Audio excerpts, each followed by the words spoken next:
அண்டம் முழுதும் ஒன்றினுள் அடக்கம், அதுவே ஆனைமுகமெனும் ஓங்கார விளக்கம்.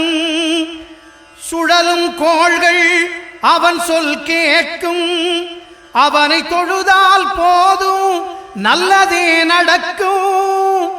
ஆனைமுகனை தொழுதால் நவக்கிரகங்களும் மகிழும், நல்லதே நடக்கும், நல்லதே நடக்கும்.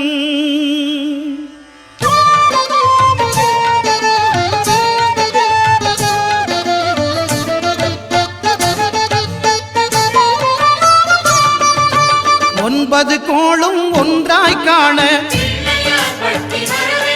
அங்கு கற்பகம் என்னும் கடவுளின் மெய்யில் 9 கோளும் ஒன்றாய்